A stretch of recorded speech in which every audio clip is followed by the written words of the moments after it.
आणि अंमली पदार्थांविषयी आज तुम्ही बऱ्याचशा प्रकरणात आरोप प्रत्यारोप केलेले आहेत. नेमकी प्रकरण काय आहे? अंबरनाथ शहरामध्ये अनेक दिवसांपासून अंमली पदार्थाचा सुळसुळाट सुरू होता. या प्रकरणी काही मध्यंतरी गुन्हे दाखल करून काही आरोपींना अटकही करण्यात आली होती. परंतु त्या व्यवसायाला पुन्हा एक तेजी मिळावी म्हणून पुन्हा शहरामध्ये अंमली पदार्थ विक्रीचा सर्रासपणे एक सुळसुळाट सुरू होता. त्या अनुषंगाने माननीय मुख्यमंत्री, माननीय आयुक्त ठाणे यांना लेखी निवेदन दिलं होतं आणि त्यानंतर सदरचं निवेदन काल माननीय परिमंडळ झोन 4चे उपायुक्त गोरेसाहेब यांनाही दिलं होतं आणि त्यांच्याशी सविस्तर चर्चा केल्यानंतर सांगितलं होतं की असा प्रकार अंबरनाथ पोलीस स्टेशनच्या हद्दीमध्ये आणि शिवाजीनगर पोलीस स्टेशनच्या हद्दीमध्ये सुरू आहे. त्या अनुषंगाने माननीय उपायुक्त यांनी तातडीने एक तासाभराच्या आत त्यांची टीम यंत्रणा उभी करून काल अंबरनाथ पश्चिम विभागातील अंबरनाथ पोलीस स्टेशनच्या हद्दीतील भगतसिंग नगर येथे धाड सत्र आयोजित केलं होतं आणि त्या धाड सत्रामध्ये जे आपण मागणी केली होती आणि ज्या लोकांचा आपण उल्लेख केला होता त्या लोकांच्या संदर्भात धाड सत्रामध्ये अंमली पदार्थ आढळून आलीत आणि त्या संदर्भात 466/225 यानुसार या गुन्ह्यामध्ये गुन्हा दाखल झालेला आहे.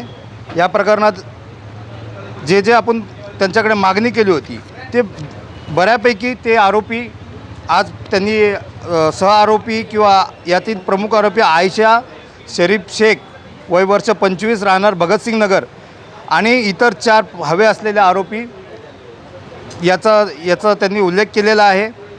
यामध्येच जे आपण त्यांना अंमली पदार्थ सांगितले होते की अशा प्रकारचे अंमली पदार्थ विकल्या जात आहेत तिथे त्या ठिकाणी कालच्या धाड सत्रामध्ये गांजा आणि कोडेझिंक फॉस्फेट अशा प्रकारचं एक हायड्रोलिक सिरप आहे आणि निट्राफास्ट 10 ही टॅबलेट आहे. हे तिन्ही औषधे हे गुंगी अंमली पदार्थ विक्रीमध्ये येतात आणि यामुळं गुंगी येते आणि मानवी शरीर हा अगदी सुस्त होऊन जातो किंवा नशेमध्ये राहतो. अशा प्रकारची ही अंमली पदार्थ सेवन जी विकल्या जाते अशी तिथे पदार्थ आढळून आलेले आहेत.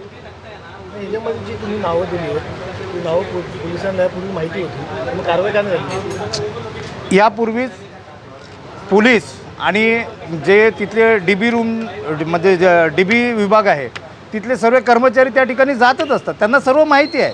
पण जोपर्यंत 100% लागेबंदी असल्याशिवाय हे होऊ शकत नाही.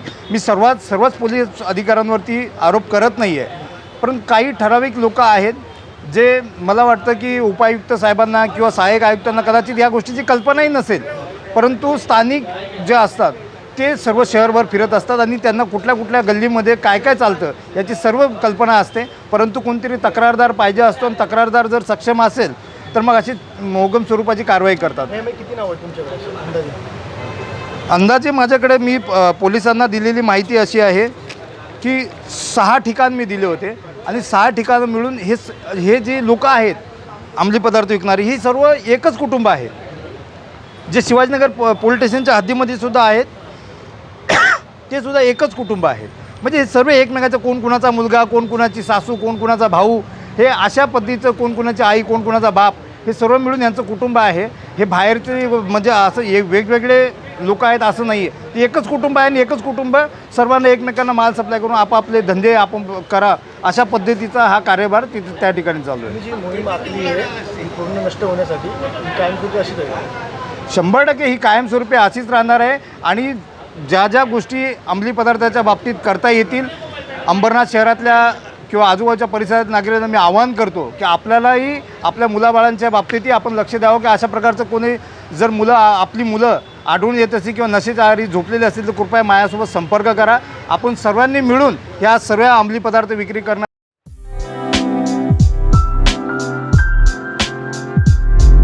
MRN Construction Interior Decorator, Specialist in Civil Worker, Sliding, Fabrication, Plumbing, Painting, Marble Fitting, POP, Brick Wall, Water Purifying, PCC, RCC Works.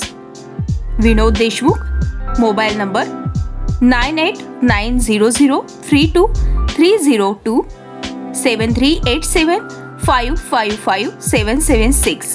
Kailas colony, Ulhasnagar, 421005. आमच्या ताज्या घडामोडी, ताज्या बातम्या पाहण्यासाठी आमच्या चॅनेलला शेअर करा, सबस्क्राईब करा, लाईक करा आणि बेल आयकॉनवर क्लिक करा.